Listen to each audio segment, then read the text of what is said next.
Pearl and welcome back to my channel. For today's video, I'll be doing a no makeup look by only using 5 makeup products. Plus, the products that I'll be showing you are all affordable and very easy lang to access. Also, pasensya na if iba-iba yung setup natin every video kasi I'm still experimenting or trying to find yung best na lighting kung saan maayos yung pag-film ko talaga. So yeah, if you're interested, please keep on watching. So first, before tayo mag-start mag-makeup, before tayo pumunta dun sa pinaka-makeup routine, magsasanitize muna ako ng hands. Kahit naghugas na ako ng kamay, I always use alcohol. So usually, kapag nag-makeup ako, I always start with my eye makeup. But since this is a no makeup look, hindi ako masyadong mag-eye makeup. That's why we will start sa base, sa pinaka-base natin. So I'll be using this Maybelline Super BB Water Essence and mineral powder in the shade Natural. For me, isa to sa mga best BB cream na na-try ko kasi sheer lang yung coverage niya and they even out niya yung discoloration sa face ko, plus it has a cooling effect. So yun, hindi ko nasabi sa part na yan kung bakit ko siya love, but that's the reason why. As you can tell, super daming imperfections ng face ko ngayon. As in, nagbe-breakout ako and all. Ayan, may acne marks ako, tapos I have spider veins. Ayan, yung mga ganyan sa cheeks.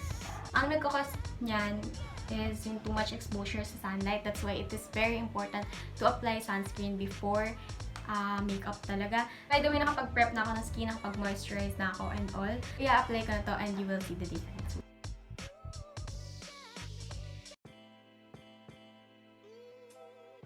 To blend this out, I'll be using a stippling brush and iba-blend ko lang siya.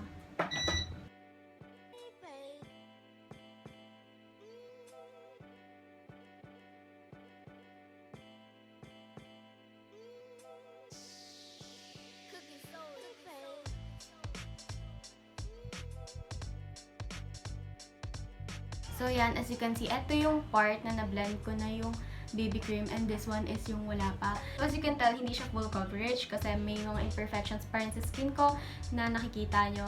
Like, my under eyes, hindi siya ganun ka na-conceal but it's better. Tapos yung mga acne marks ko and yung spider veins, it is still visible but it's better. As in, it's your skin but better. Hindi siya full coverage but it's your skin but better. Tapos tignan nyo, dito super visible nung redness nung cheeks ko. Pero dito na correct niya yung color. Like, this is the real me. This is the Maybelline look. Diba?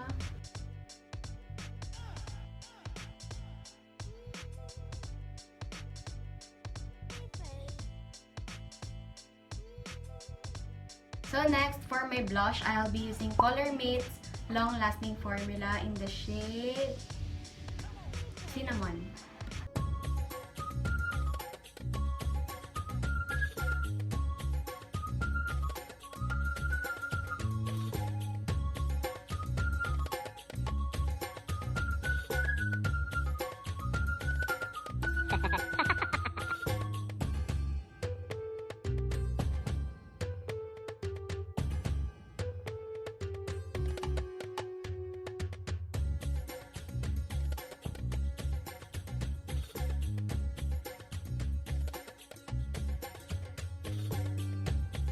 Ay nako, umulit pa ako. Nabigla ako dun sa lipstick kasi super lambot niya. Kaya nung ginan ko, ang dami nung pigment.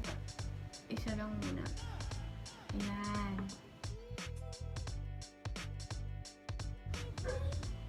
So to set the foundation, I'll be using Johnson's BB powder. Kahit anong Johnson's BB powder. And I'll be using my powder brush.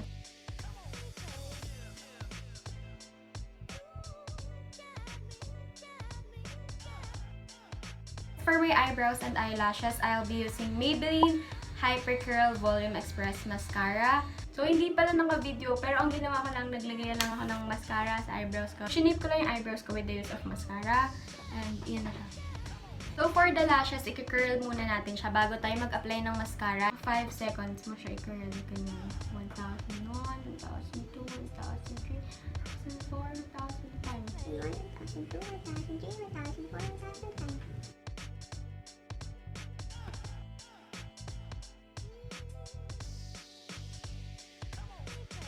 So, for my lips, yung lipstick lang din na ginamit ko sa blush ko kanina yung gagamitin. Lalagay ko lang siya dito sa gitna ng lips ko. Yan. So, for the last makeup product na gagamitin natin, ito na yung fave part ko talaga. Highlight. So, ito yung Master Strobing Stick ng Maybelline na wala ko lang talaga yung takip niya in the shade Pink.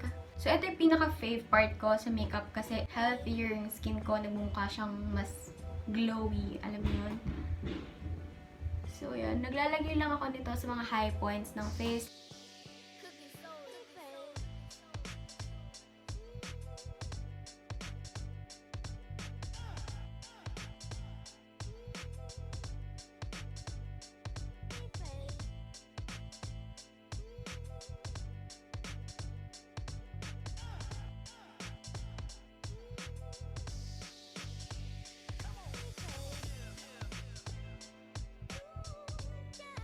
So yeah, that's it for today's video. I hope you guys enjoyed it, and if you really did, please give it a big thumbs up and don't forget to subscribe on my channel if you haven't subscribed yet. Hope you learned something from me, and thank you so much for watching, and I hope to see you in the next one. Bye!